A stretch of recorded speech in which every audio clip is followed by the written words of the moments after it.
हाँ माँ बोलो, सुबह सुबह क्यों फोन किया? सुमिता ने फोन उठाते ही अपनी माँ से पूछा, बेटा तू कल सुबह जल्दी आ जाना, जरा बैंक जाना है, त्योहार आ रहे हैं, गहने निकलवाने हैं। सुनीता की माँ ने जवाब दिया, हाँ ठीक है, मैं कल आ जाऊंगी, लेकिन भाभी से कहना कल मेरा और पिंटू का खाना भी बना ले, क्योंकि फिर घर आकर खाना कौन बनाएगा। सुनीता ने हक से अपनी माँ से कह दिया, हाँ मैं कल तेरा और पिंटू का खाना यही बनवा दूंगी, तू बस जल्दी आ जाना। माँ ने हामी भर दी। अगले दिन सुनीता पिंटू को लेकर अपने मायके पहुंच गई। उसकी मम्मी बैंक जाने के लिए तैयार ही थी।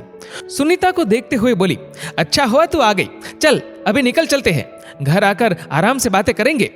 सुनीता अपनी भाभी से भी नहीं मिली, पिंटू को घर पर रश्मि के पास छोड़ दिया और सीधे बैंक की तरफ निकल गई।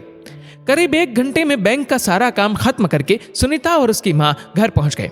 इस बीच सुनीता की भाभी ने खाना बनाकर रखा हुआ था। सुनीता ने भाभी से कहा, लो भाई, तुम्हारी सासू माँ देखो तुम्हारे लिए सारे गहने ले आई है बैंक से, अब दिवाली पर जी भर के गहने पहन लेना। सुनीता की भाभी रश्मि ने सुनीता से कुछ नहीं कहा, बस मुंडी हिला दी।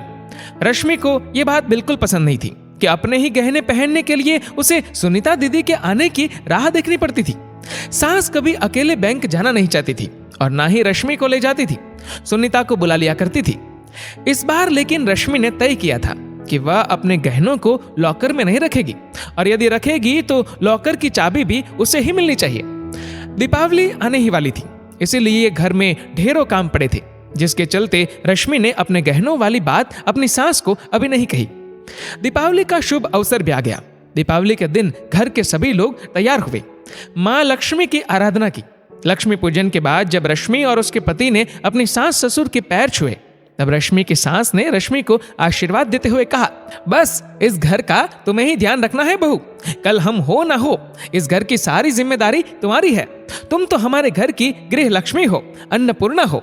रश्मि ने समय ना जाया करते हुए कहा, नहीं माँ जी, मैं कहाँ इन सब जिम्मेदारियों को निभाने के लायक हूँ।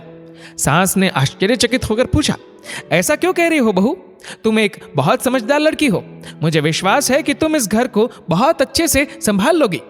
तब रश्मि ने कहा, यदि आपको लगता है कि मैं इस घर की जिम्मेदारी ले सकती हूँ, तो आप मेरे गहने बैंक में रखने और उसे निकालने के लिए हमेशा सुनीता दीदी को ही क्यों बुलाती है? शायद आपको मुझ पर विश्वास नहीं कि मैं बैंक के लॉकर की चाबी को भी संभाल कर रख सकती हूँ, तभी तो आप इसके लिए हमेशा दीदी को बुलाती है।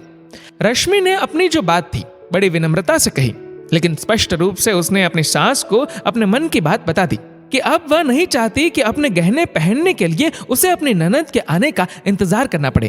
त्योहार के बीत जाने के बाद जब गहने वापस लॉकर में रखने की बात आई, तब सुनीता ने फोन करके माँ से पूछा, मम्मी क्या गहने वापस रखने हैं, मैं आ जाऊं? रश्मि की सास ने जवाब दिया, ऐसा कर सुनीता, तू मत आ, मैं तेरे घर से लॉकर की चाबी लेकर रश्मि के साथ बैंक आऊंगी। आगे रश्मि को ही तो सारे काम करने हैं, तो अब से रश्मि ही बैंक के काम कर लेगी, तू कब तक परेशान होगी? रश्मि ने अपनी सास की बात सुन ली थी और वह बहुत खुश थी कि आखिर उसकी सास ने उसकी बात को समझा। दोस्तों, ये कहानी लिखी है पायल धाबलिया ने। आपकी इस वीडियो के बारे में क्या राय है, नीचे कमेंट करके जरूर बताइएगा। और अगर वीडियो अच्छा लगा हो तो इस वीडियो को लाइक करिएगा, शेयर करिएगा ज्यादा से ज्यादा लोगों तक, और ऐसे ही और भी इंस्पिरेशनल वीडियोस के लिए सब्सक्राइब करें हमारे यूट्यूब चैनल को और फेसबुक पर फॉलो करें हमारे पेज को। धन्यवाद।